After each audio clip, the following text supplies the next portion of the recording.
What's up, guys? Dr. Andrew Fix back here with the code. Thank you so much for tuning in, listening to this episode, and I want to say I really appreciate you being patient with us with the audio on this one. Coming to you from the mobile recording studio today, our Nissan Pathfinder, on the way to the office, and time has just been a little tight. We had an awesome weekend, a lot of family time, and I didn't record this, so here we are. We're recording it on the drive. And I've always been somebody that thinks about my vehicle, right, my Nissan in this case, as the thing that gets me from point A to point B. And we want it to do so safely. We want it to do so in a timely manner, right? We want the car to function properly. And I've never thought of it as something where I want to put a enormous investment into, because it's a depreciating asset. But let's focus on the getting you from point A to point B and getting you there safely and effectively. And another thing that we want to do, that piece of equipment we need to get us from point A to point B, would be our footwear, our shoes. And we're going to spend a little bit of time talking about feet and talking about shoes today, because in the office, I have been having a lot of conversations with clients, with colleagues, about shoes, about footwear, about what we should and should not be putting on our feet. We've been having a lot of events and activities with running stores and talking with a lot of runners. And the topic is just so multifaceted. There are so many shoe brands out there. There are so many different styles and designs. There are these super shoes with carbon plates in them for people to run 4% better in races. And there's a lot of marketing dollars put behind these things. And I think it makes the understanding for just the average person out there a little bit difficult to know which shoes are the best shoes, which brands are the best brands, and what should I be wearing. And let's get into it. So, as some of you know who have listened to this show before, my wife Erin and I have a little boy. His name is Aiden, and he is closing in on 4 months old. Probably by the recording or by the playing of this, listening of this, he's probably 4 months old. And he's born. He obviously isn't walking around yet, but his toes, right? He's using his feet a lot. He's feeling things. He's moving his toes around. And he's born, obviously, with no shoes on, just like we all were. And you can tell when you look at his foot that his heel is narrow, and as it gets to the ball of the foot towards his toes, his foot widens out, right? So his foot is wider at the very front than it is at the very back. Now I want you to think about the average shoe out there. It doesn't really matter what the brand is, but just think of the average shoe. Thinking about a dress shoe would be a great example. And if you take a look at it, you're going to see that toe narrows towards the front, or that shoe, narrows towards the front, right where the toes go. Shoes often come to a point right in the top middle of the shoe or front middle of the shoe, exactly where our foot is typically the widest, right? And then what starts to happen year over year of our life is we continue to fit our foot in a shoe that is not shaped like our foot. And our foot, especially in the toe box, starts to take on the shape and the look of the inside of our shoes, right? And there are so many different conditions and things that we deal with, especially here in a place like the United States, a very industrialized area. We have a lot of concrete, blacktop, tile floors and whatnot. We make shoes, the shoe companies make shoes with a lot of cushion. They narrow towards the front, like we talked about, and we start to develop foot issues. And two of the most common, plantar fasciitis and bunions, right? Having that big bump on the big toe side of your foot, that big toe sort of drifting inward towards the other toes, towards your second toe.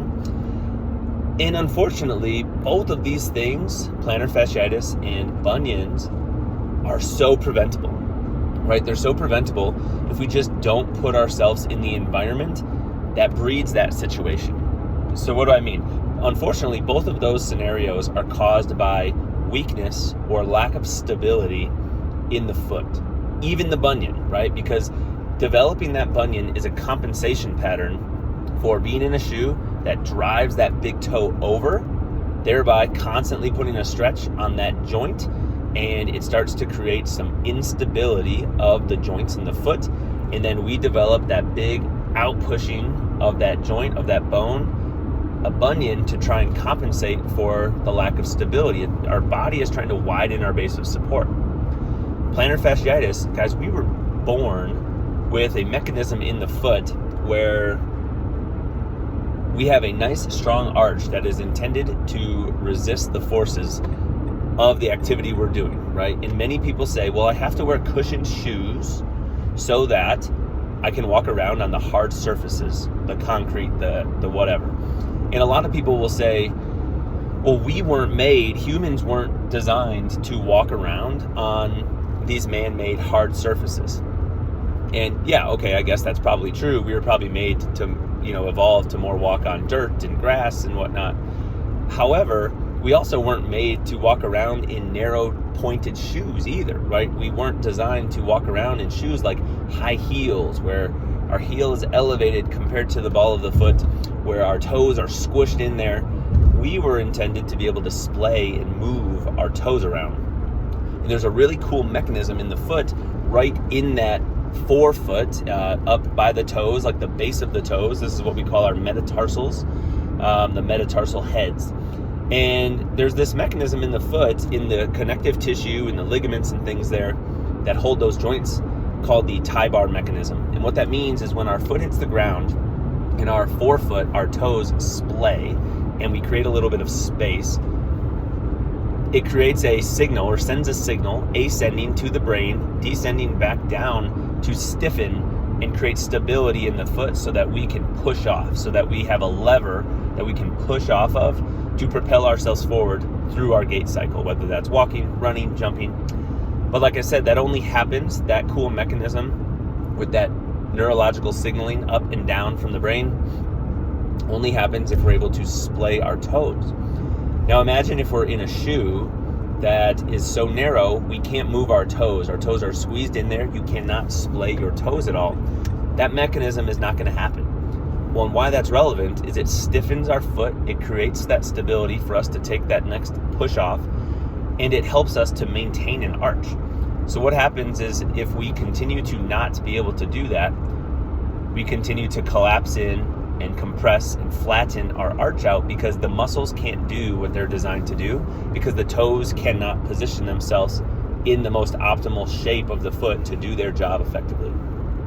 There are many people that, they're told by medical providers, running store professionals, their physician, like whoever, that they need an orthotic because they have flat feet, they have a collapsed arch or a flattened arch.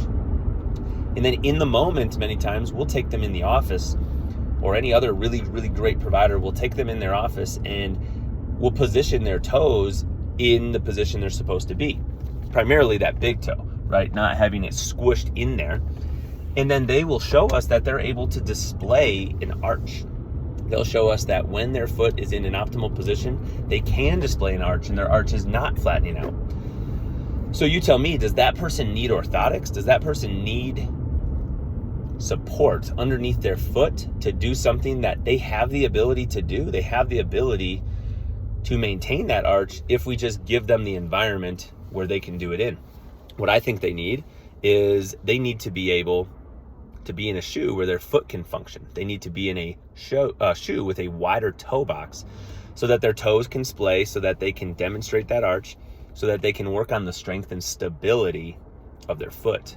Because when we provide it with external support like orthotics or motion control shoes, we no longer have to rely on the internal strength and stability that we are supposed to have. And our foot gets weaker, right? There's studies out there that show that you just take a bunch of normal people that don't have foot pain, put some in an orthotic, and put some in their normal footwear, and the ones who wear the orthotics, their foot gets weaker. And they've done imaging, they've done muscle biopsies to test the strength and size of the foot muscles, and they get weaker when you put people in orthotics.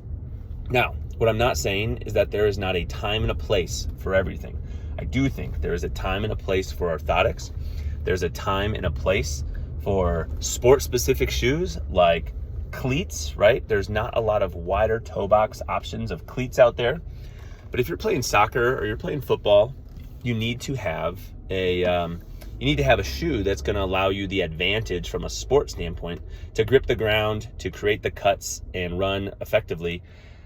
But what you need to do when you're not wearing those shoes is be in one that is very wide toe box, be in one that allows your foot to function the way that it can, the way that it's designed to, so that the muscles and the mechanisms of our foot function and work the way that they're supposed to, right? So, I was just having this conversation with, like I said, clients of mine, also my brother-in-law, and he just recently bought a different pair of shoes that does have a wider toe box, different than the ones he has been wearing to this point in time.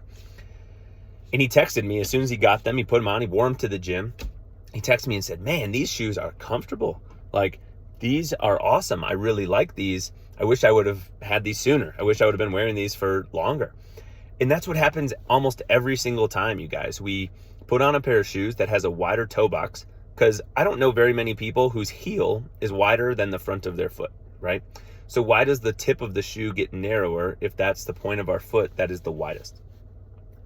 We need the width in the toe box, right? And there's a difference between wide shoes and wider toe box shoes. Because when you have a wider shoe, it widens right around that like ball of the foot area where those joints are, kind of right where you get that bunion, which is great. But then those wide shoes that most shoe brands have still narrows towards the front. And that's not what we want. We still need the width up where the toes are so that our toes can splay, right? We can create a little bit of space in between our toes. So he says, man, I wish I would have been wearing these all along. And that's what happens, guys. Somebody switches to these type of shoes, wider toe box shoes, and they feel more comfortable to them, right? And I've been that person. My spouse, my wife, Erin, has been that person.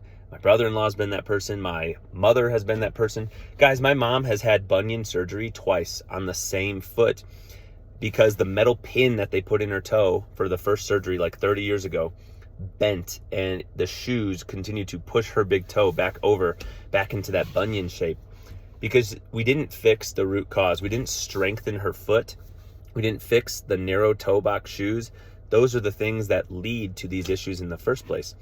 Things that don't allow our foot to function, things that compromise the position of the foot, and things that don't allow our toes to splay, right?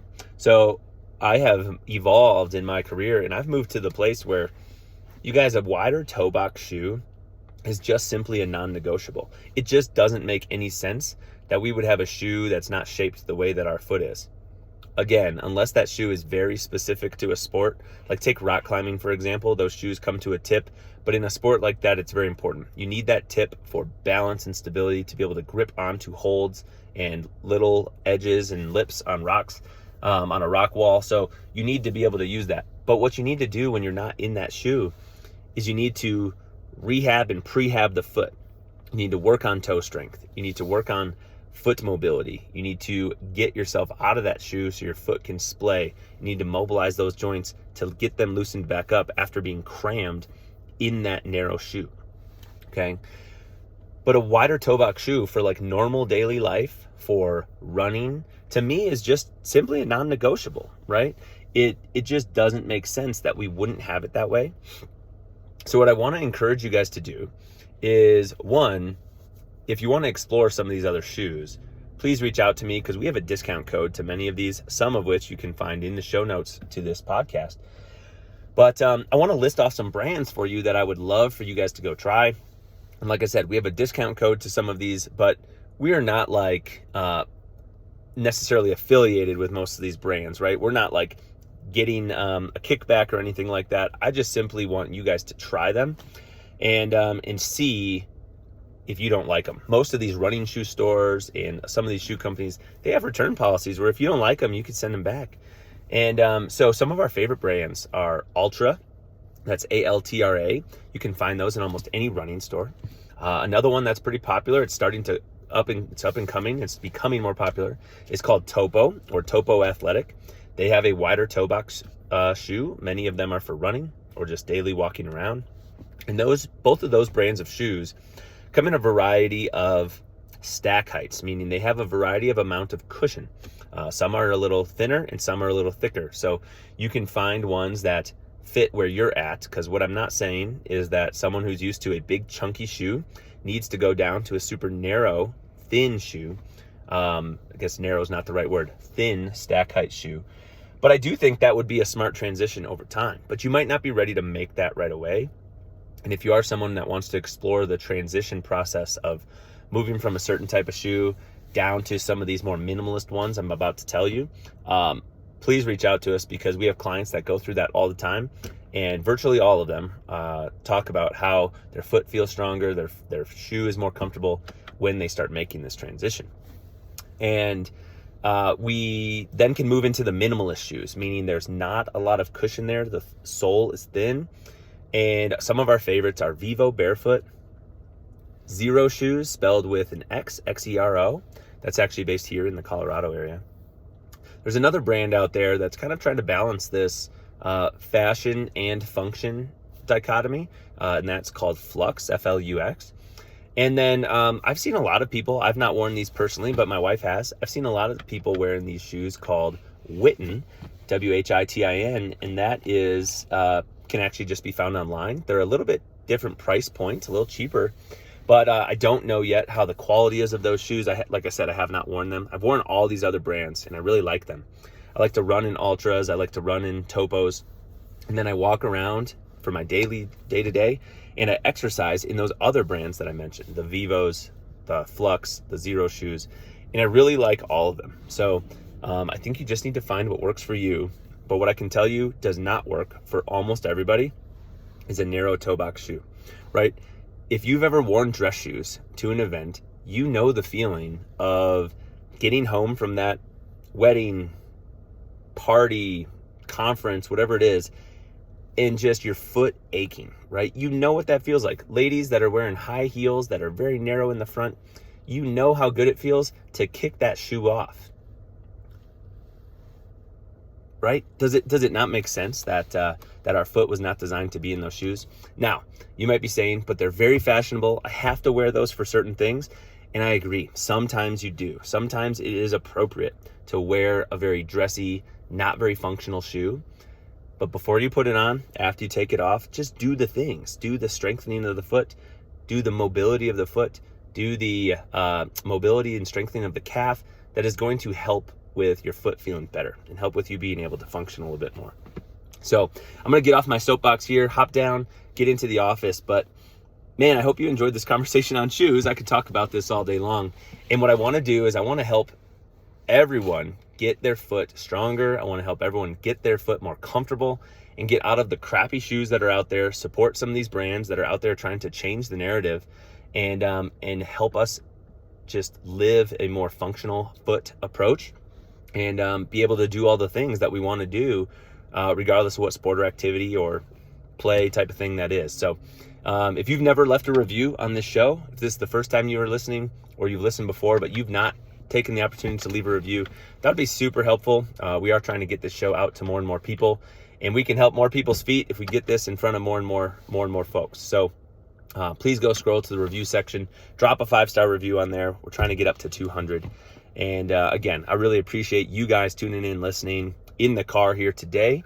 And I hope to catch you on another episode of The Code. Thanks so much.